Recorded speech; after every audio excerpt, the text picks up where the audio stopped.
the most evil anime villain with a horrifying backstory. Ever wondered who holds the title of most evil anime villain?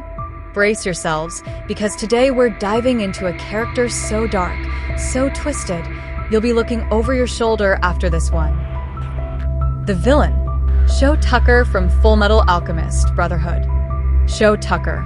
You've probably heard his name whispered in horror by Fullmetal Alchemist fans, and with good reason. Known as the Sewing Life Alchemist, he didn't just break the rules, he shattered humanity itself. So, who is this monster exactly? Shou Tucker was a state alchemist, a man respected for his research and innovation in human alchemy, but underneath that friendly exterior was a man driven by a sick obsession with proving his value. This obsession didn't start with science, it started with fear.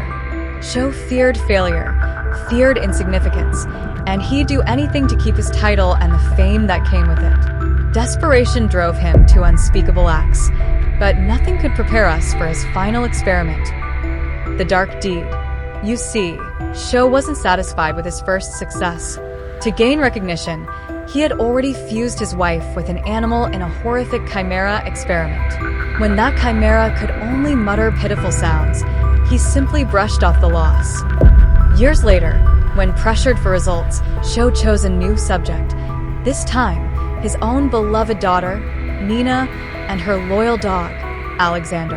In a horrifying alchemical ritual, he fused them together, creating a tragic, twisted creature capable of speech, a creature that could only cry out, Papa, in pitiful horror.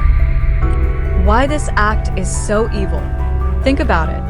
Shou Tucker sacrificed his own flesh and blood just to keep his title. There was no mercy, no remorse. All that mattered was his success, no matter the cost.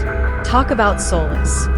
In that one act, he crossed a line most villains wouldn't dare approach. Even the other state alchemists were horrified, calling him a monster. And what's worse, Shou didn't even blink. To him, Nina was just a stepping stone in his career. When the Elric brothers, Edward and Alphonse, discover what Shou did, it shatters them. This wasn't some random bad guy causing chaos. It was a respected figure they had looked up to. And that's what makes Shou Tucker the most terrifying villain in anime. He reminds us of the horrors people can commit under the guise of progress. So, Shou Tucker isn't just evil. He's the stuff of nightmares. He's a villain who doesn't need superpowers to be terrifying. Just pure, cold-hearted obsession. Let us know if you agree he's the worst of the worst, or if you have another villain who gives you chills. And don't forget, next time you think you've met a twisted character, remember Shou Tucker and be thankful he's only fictional. Like, subscribe, and hit the bell for more spine-chilling villain deep dives.